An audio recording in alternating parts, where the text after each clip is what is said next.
Hello, sisters. Welcome to the IMAKHOU podcast, where we unlock our potential, one story, one step, one sister at a time. I'm Aïcha, your host.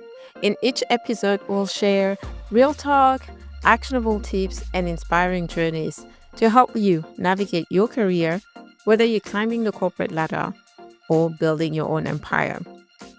So grab your tea, your water, your coffee, find your tribe, and let's get ready to grow together. Hello, sisters. Welcome back to the IMAKHOU podcast. I'm Aïcha, your host, and I am so excited to have Diana joining me today. Hi, Diana. Hello again. Sisters, today we are going to tackle a very, very, very interesting and so deep topic. Oh, yeah. We talked about it yesterday a little bit, Diana, and A huge one. so we're going to talk about the often confusing theme of purpose, objectives. Purpose, objectives. So what are we going to do today, Diana? To dive into it, dissect it. How do we do this? I think you want to talk about one person specifically on that point. Yes, correct. So the reason we're having this conversation today is actually thanks to one of the sisters who shared about her struggle at the moment. So let's set the scene. So first of all, to that sister, thank you. Thank you for opening up about your challenges, opening up about your struggle, and more importantly, taking this space, the IMAKHOU space, to actually put down these conversations. And so I was having that conversation with a sister. And so she did ask for her name not to be displayed for privacy purposes, and we totally respect that. Let's call her Amari. Amari. Yes. Amari in ancient Egypt means strength of nature. So Love it. I really want to celebrate her today because it takes courage and strength to come and talk about those topics. Congratulations. Thank you, sister. So we were talking about her current challenges. So she's going through a shift in her life. She wants to get out of the audit. So she's doing audit at the moment, finance. You know what I'm talking about, Diana. So I have been 20 years in finance area. I'm still doing a bit of it. It's an area that is very competitive. I would say you're always analyzing the past and the future, not talking about the now because it's never now. And that is exactly the struggle she was having. She did not like just doing the numbers. And we got to the point where she dropped this sentence at me and said, I don't know what my purpose is. And at that point I thought, let's dive a little bit into it. So here I am asking her, what do you mean by I don't know what my purpose is? What is it you want to do? And she starts citing all of these things she wants to do. One, I want to get out of audit. I'm more an analytical person, so I want to get into it. Okay. What is another thing that I want to do? Oh, I want to earn more money. But in order to do that, I have to change companies so that I can get that jump, that salary jump. Okay. What else? And the more I'm diving into it, the more I realize that she has actually those short-term goals. She wants to change job. So career path, she needs a shift. She wants to earn more money. She wants to travel more. She would like a bigger apartment as well. And all of these things, I end up as I thought these are all nice things to have. And I ask her, but what's your purpose? And I get the funniest reaction. She's speechless. Okay. And So how did you react when you decided this wasn't your? well, obviously, it was funny to me because I was there once, and it took me a bit of work, and obviously, this kind of conversations to realize that I'm not working towards my purpose. I'm working towards short term or midterm goals, but not my purpose deep down. And because she was speechless, I was laughing. Well, I wasn't laughing at her, but I was laughing, at her reaction. And she turned around and asked me, "What difference is that? These are my purposes." And I told her, "No, these are short term goals." And I want to stop here a little bit and talk about what we discussed, Diana, when we started this conversation around purpose and objective.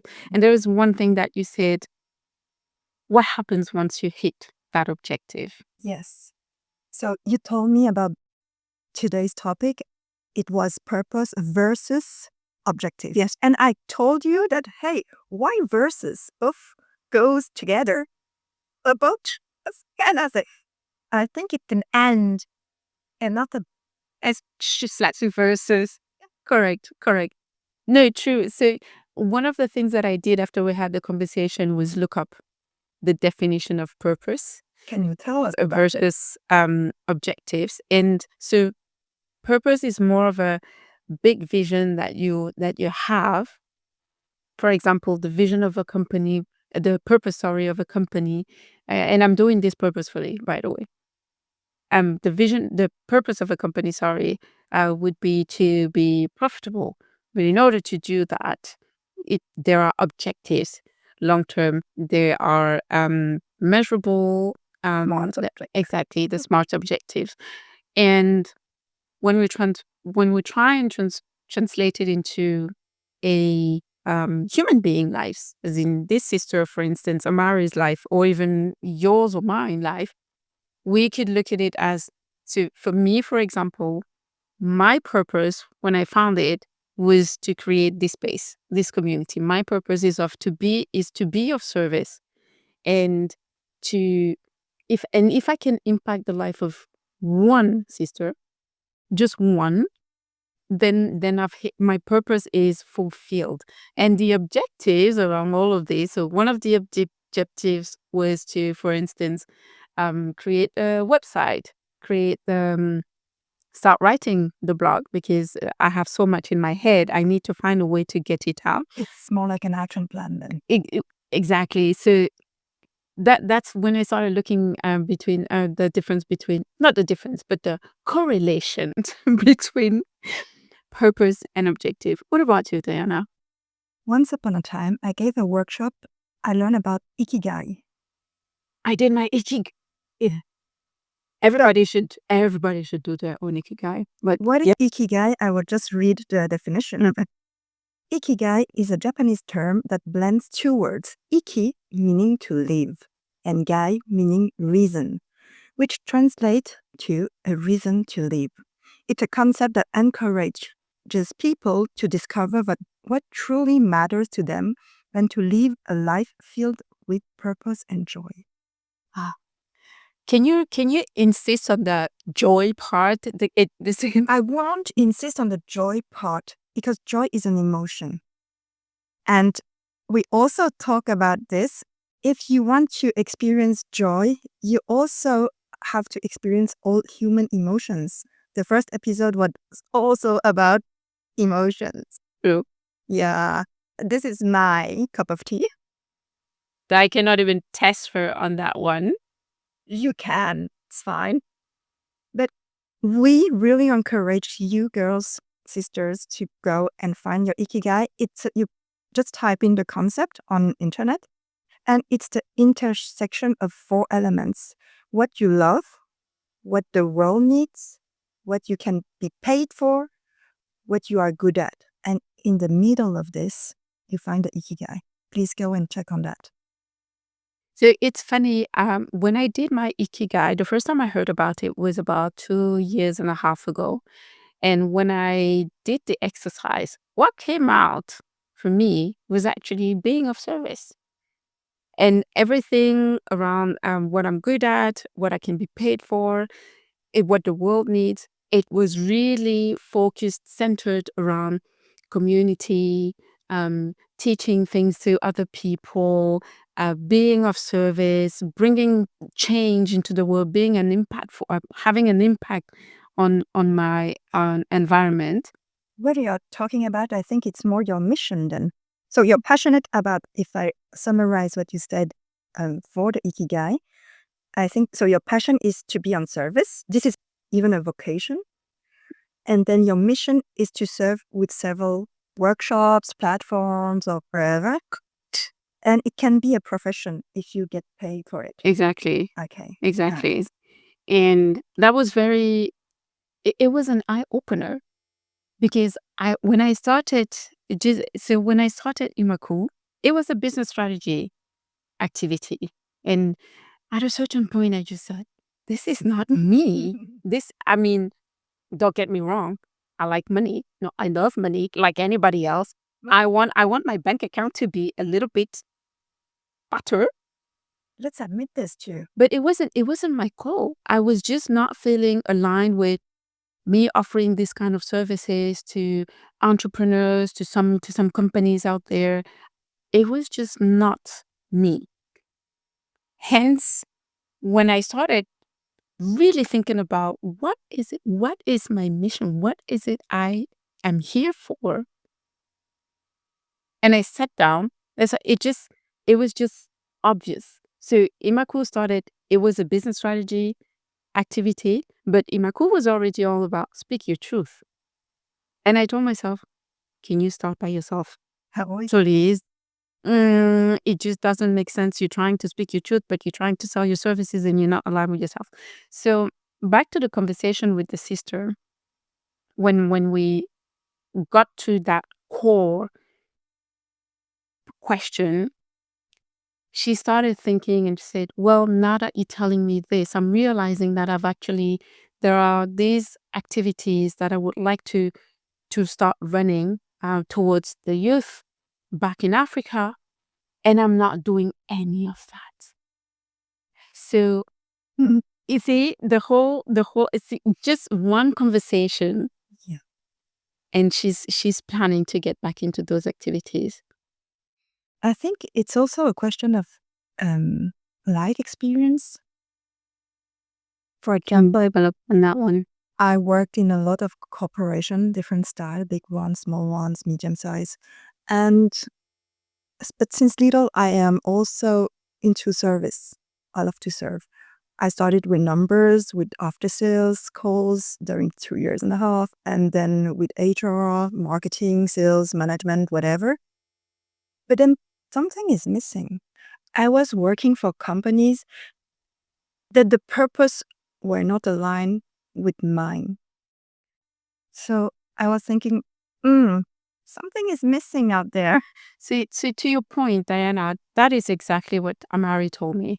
Said, I'm working for a company, but I don't see the value that I'm bringing. I don't see how my values match the company's value. Yeah. Hence, I feel like I'm not in the right place.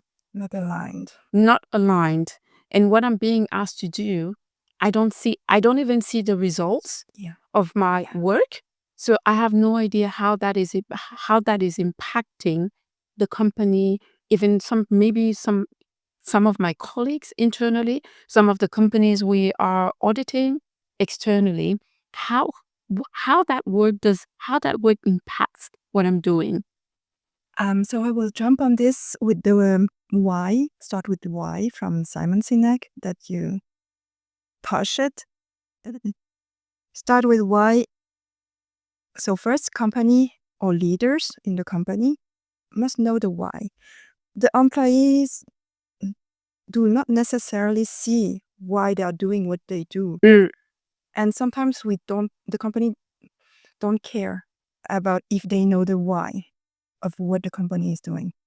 Do you think it is something that we should because it's one thing for companies to give you their whys, but when they don't do that, do you think it's up to us as employees, as individual collaborators, to actually go to your upper management and ask, why am I doing this?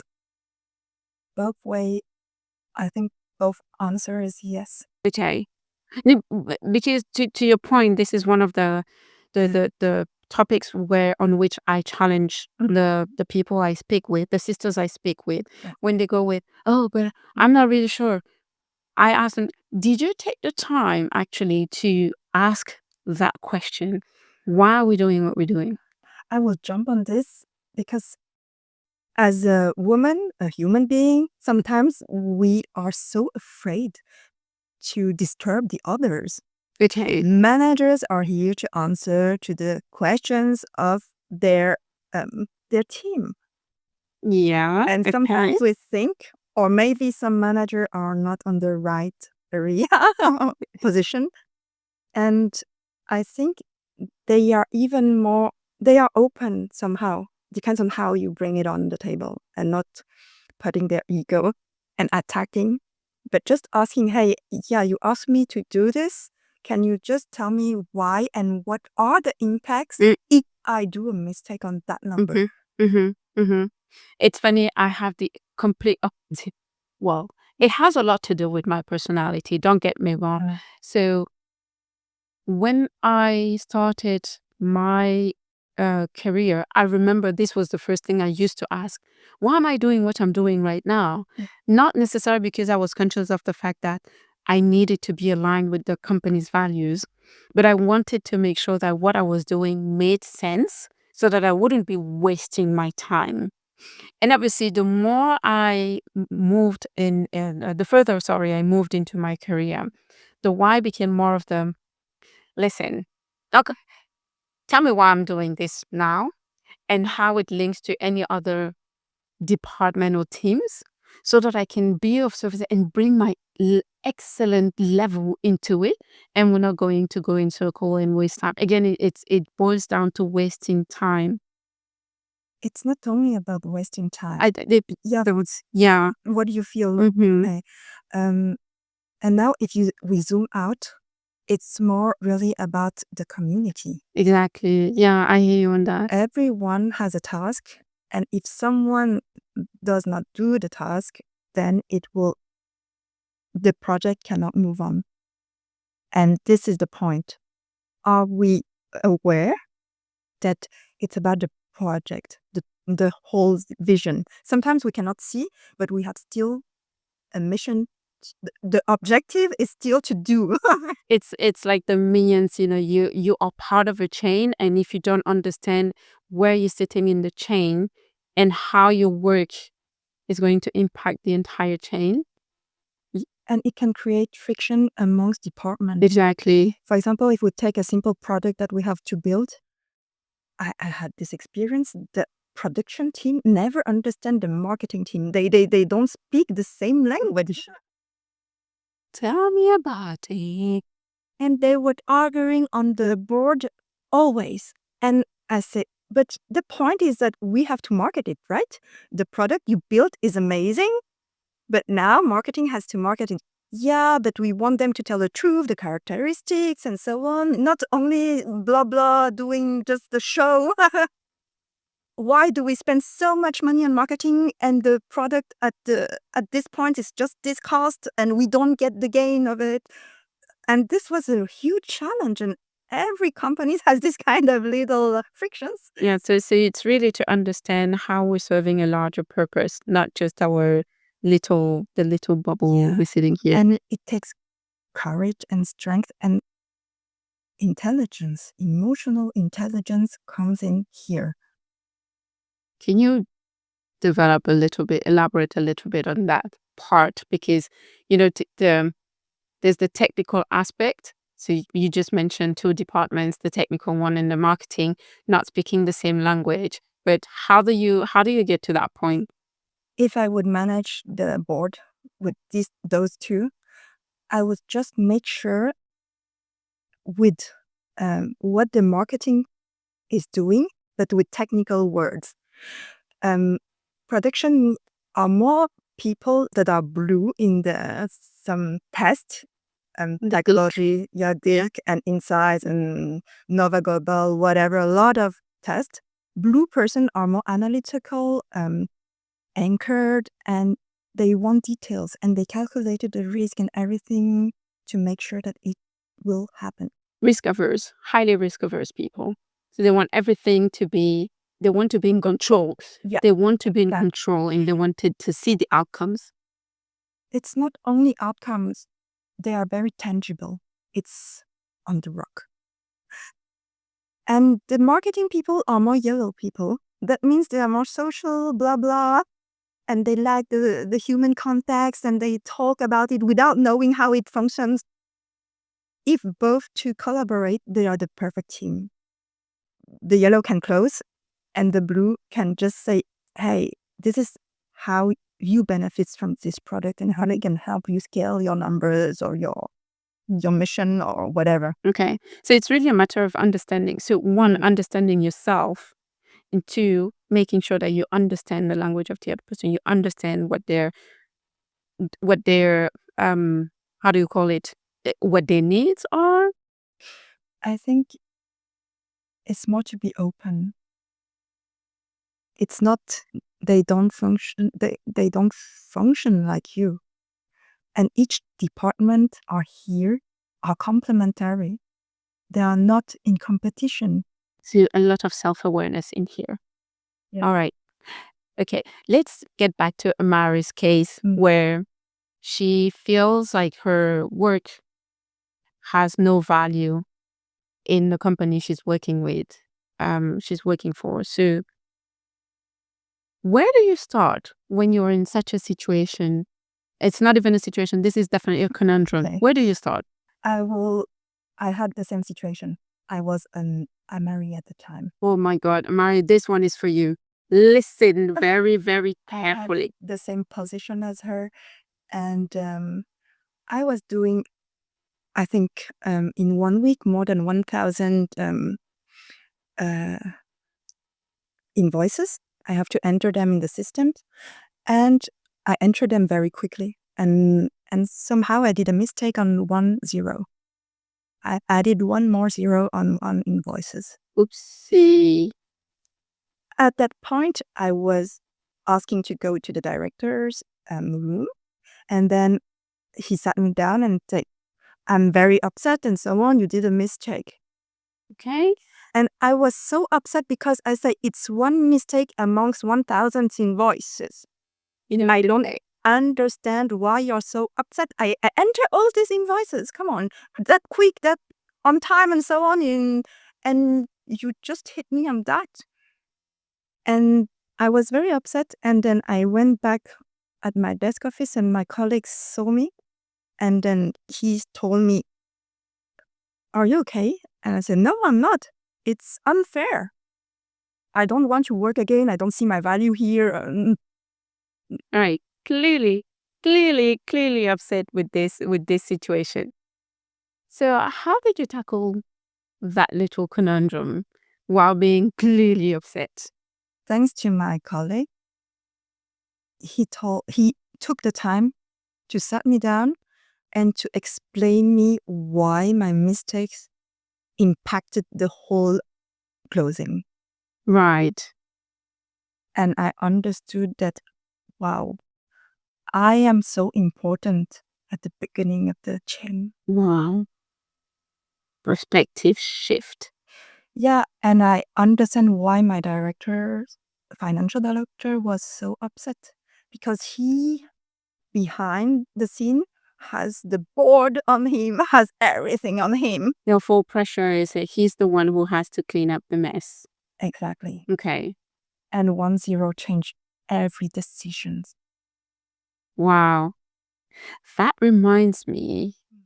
So to your point, that emotional intelligence is so important, because had he come to you and told you, listen, next time make sure that you don't make such a mistake, because this is the impact. You are an important, a crucial part of the chain. You know what he did? But I was not listening, as I was on upset mode. See? On your end as well, the emotional intelligence was lacking at that point. And I was young. And when I calmed down, my other colleague took the time to tell me about this and remind me how important my job is. So really taking the time to understand. To cool down. Well, obviously one, to cool down. To cool down and do nothing when we are upset at the job just because we had a frustration somewhere. Just go have a walk, have a coffee, or do something else, talk about anything else.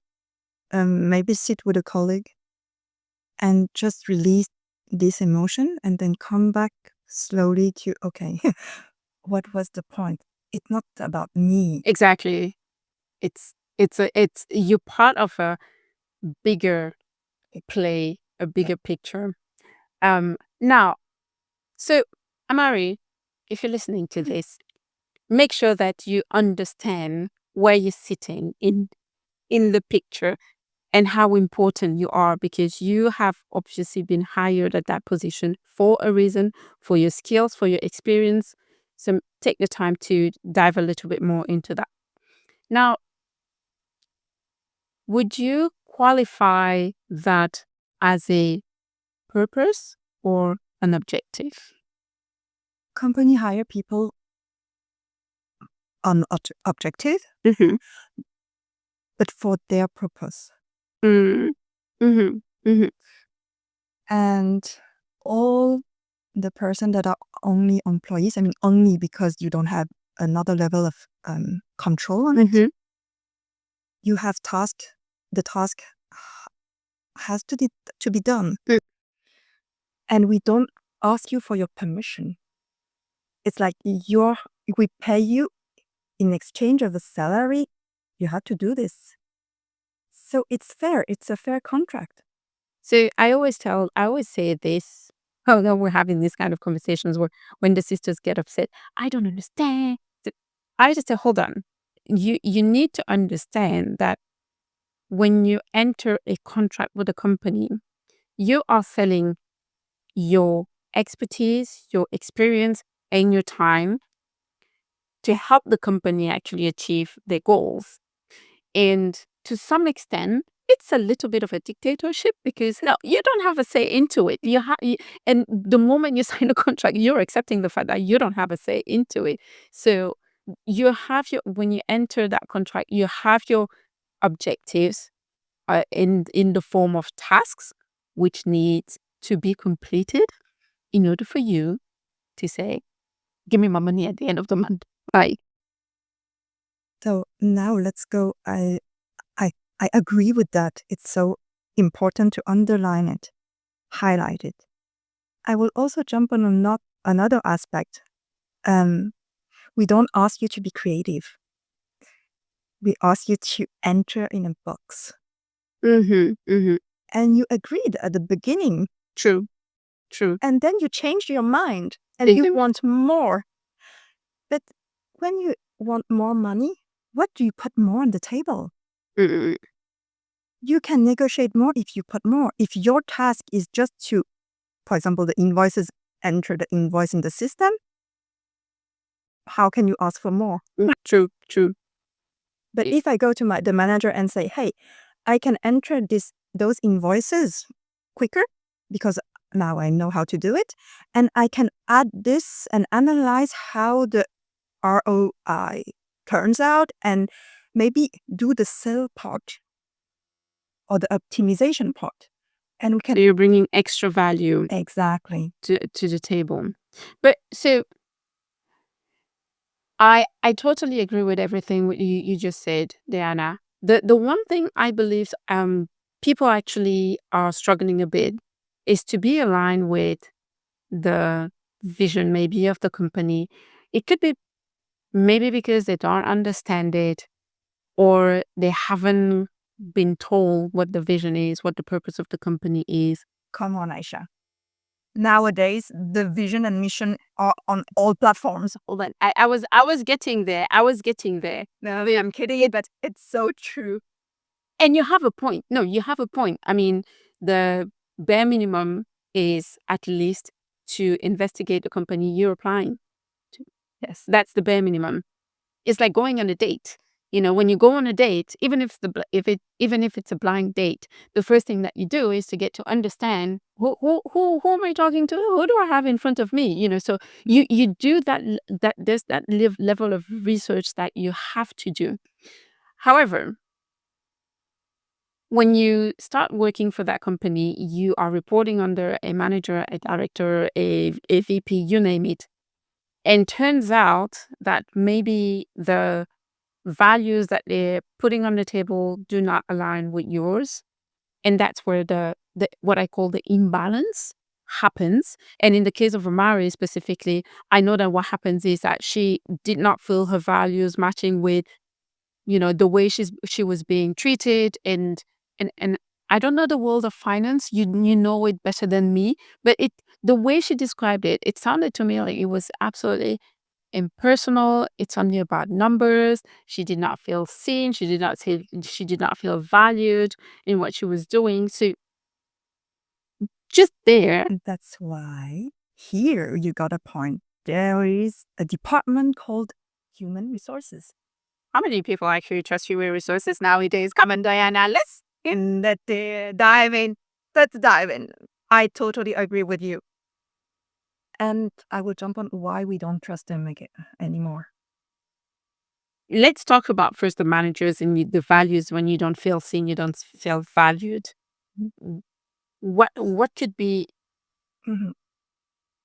I'm just trying to. I don't want to talk from my own experience because it's totally different from her. We're not from the same industry. Finance, the world of finance sounds so specific. It's very competitive. Okay. So that could be reason number one, and she's not a competitive person. And it's funny because when I worked for all those companies in finance, the finance people tend to eat together, to do things together, and not with the other departments. This highlights something very interesting. And I love to talk to anyone, so I was like, why? Why not? And I understand. They're holding the money of the company. They don't want you to uncover. And you got a point here, I think, because if marketing come and say, hey, finance people, can you give budget? Hey, production people come in, hey, finance people. Basically, the way of shielding themselves. Okay. And they had the confidentiality. Maybe those people are afraid to also build some numbers. Inadvertently. Yeah. Mm-hmm. Because they know the salaries of everyone. They know how the company is going. Will they get fired? Who do we keep? They actually have a lot of power. Why do we do finance? Why those people are highly paid?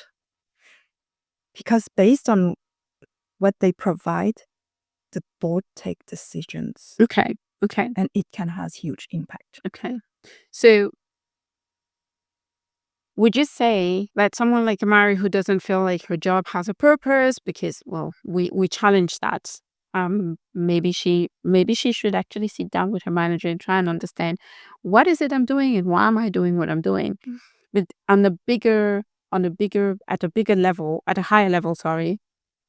When we talk about the values, how do you think, as someone who feels that their values do not match anymore or do not match from the get-go, how can they actually, before saying, I'm out, I can't do this, or just, bottling up everything until you just go completely mad at your colleagues, how do you make sure that you find that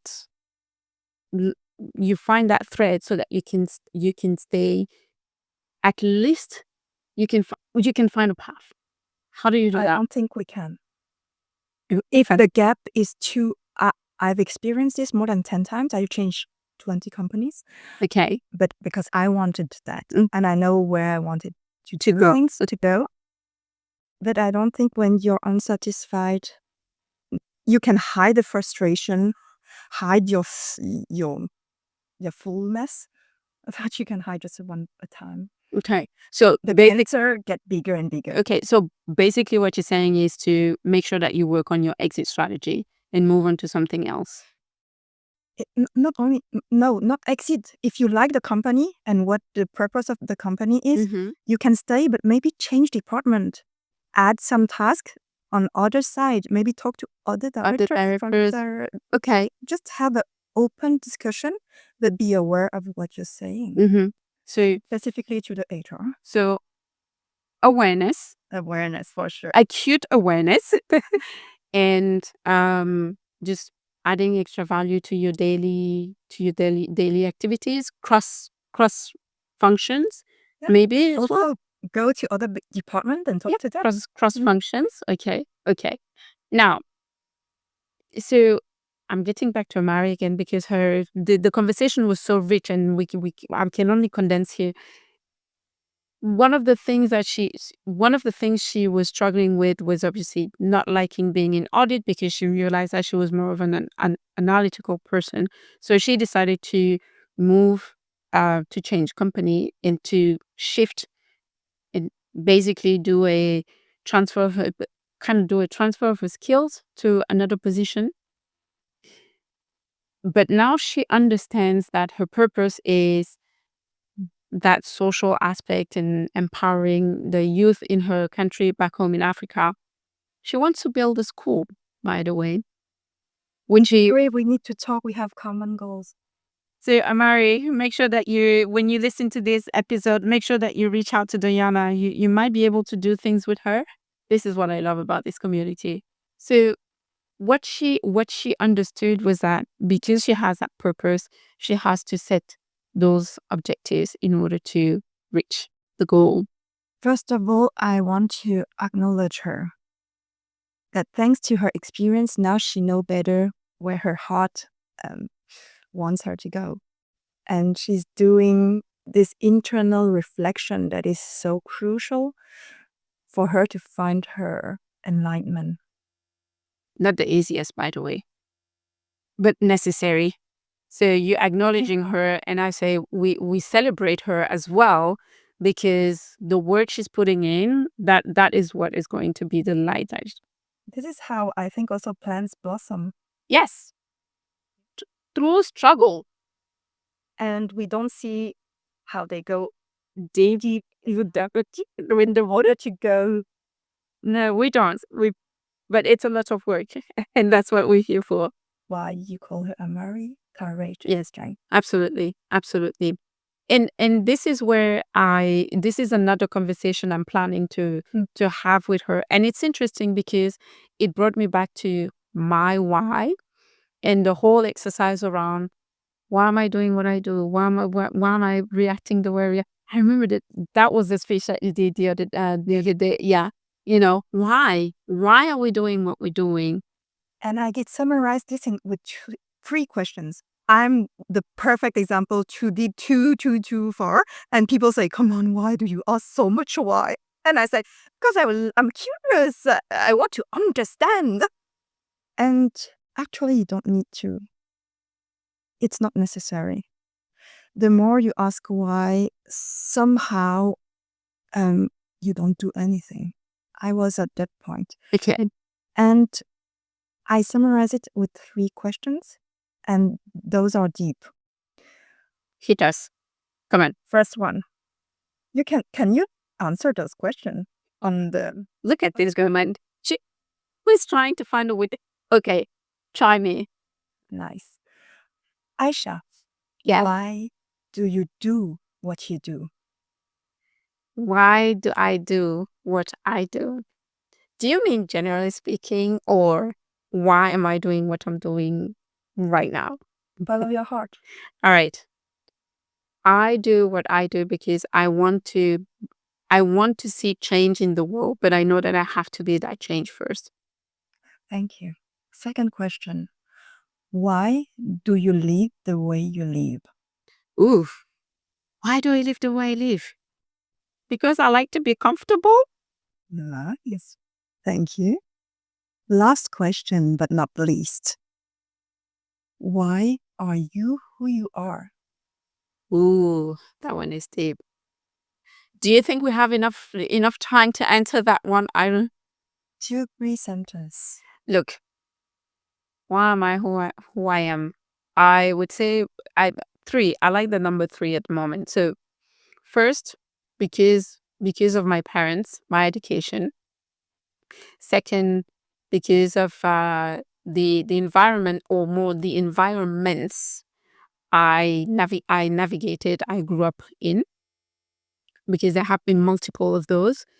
And 3, because of the decisions I've made in my life, they led me where I am. And if I were to be asked the question, would you change anything if you were given the opportunity to do that? The answer is a straight no, because I know I wouldn't be the person I am today. Thank you so much for your answers. And I think I would just let you sisters answer those 3 questions. And if you want to participate, I create an Instagram page where I put all the answer of the people that I interviewed on, and maybe it can help everyone to grow, to see other style of thinking, Mm. and to say that it's okay to change also perspective tomorrow. But for sure, you have some answers already. So why is the big question actually to ask yourself? That's the big question. Fulfillment, to feel whole. And I think human beings are meant to be together, Absolutely agree with you on that. Amen to it. but not with everyone. We are not compatible with everyone. So find your community. Absolutely. And I think the next big thing would be micro communities, but really micro communities. That's how we start. That's exactly how we start. So if I were to not resume, but to shorten everything that we just discussed, getting back to Amari's case, ask yourself. So first, run your ikigai, please, ladies. That one is going to be very helpful. Your why is your North Star. And it helps you actually to create that roadmap with objectives, so that you can keep on going, keep on moving towards that North Star. It's an ongoing process, by the way. There's no end to it. So the whole point is not to hit the goal or hit the purpose. The whole point really is to enjoy the journey. And how to enjoy it somehow is to be silenced, to listen to your little inner child again. Let her talk to you. I would say we would need another podcast to talk about that inner child and how you should stay still and silent so that you can hear the answers that you want. But we're not here for that. We're talking about purpose. We're talking about objective. If you have the opportunity, again, I insist on that one, ikigai. Thank you, Diana, for reminding us about it, because I didn't even think about it, because it's so embedded into my daily life now. But ikigai is a good start. If you don't have the opportunity to do it, just sit down and wonder, what is my why? Why am I doing what I'm doing? And how am I going to move towards it? Simon Sinek's book is also can be a good read to go through. I personally haven't read it. I just know about the main lessons that you can get out of it. But think about it as you're just putting in place your roadmap, because this life, you're supposed to live it. Back to Amari, I know she's doing well at the moment. She managed at least to hit her objective number 1, which was to move from audit to analytics. So congratulations. I wanted also to use this opportunity to celebrate her, because this podcast is not about just talking about those serious topics, but it's also a way for us to celebrate the sisters who are moving out there, who are putting in the work. So Amari, big congratulations to you. Very happy. Now, so but more importantly, the why. I was mentioning Simon Sinek's book. The why can help create a movement. And it ties back to what you were saying, Diana, micro communities. You don't need to have the biggest or the most impactful, the most genius, because we're living in a society of, oh, this is the last great thing, this is the last trend, No, you don't need to have thousands of people behind you. Micro communities. Hear Diana's word. Hear her words. I'm telling you, sisters, the next big thing is the micro community. That little community you have around you. One at a time, as IMAKHOU wanted to do. One story, one sister at a time. Time has flown, Diana. We're already at the end of this podcast. As always. Oh my God. Thank you so much for such a beautiful conversation. And we'll make sure that Amara listens to this podcast. Sisters, if you have a question, you're facing a conundrum, you just want to have a conversation, we're here for that. The whole point is really to share and to make sure that the rest of the sisters around in this community are benefiting from it, just as Amari did. Thank you so much, Aïcha, for bringing on the table all these hot topics, all your conversation that are private, and keeping them somehow private for the person, but bringing on the value for others. Thank you so much. Well, thank you, Diana, for supporting me on this journey, because I know I wouldn't be able to do it all by myself. That's the purpose of a community. Micro communities. Micro communities. Again, ladies, hear Diana's word. Look for your community. Thank you very much. Thank you. We'll see you on the next episode. Bye. Bye, sisters. Thank you for listening to this episode of the IMAKHOU podcast. We hope you enjoyed it and learned something new. Join the IMAKHOU movement and connect with us on our website, imakhou.com, and our social platforms. We look forward to seeing you again next time. And remember, rise together, shine brighter.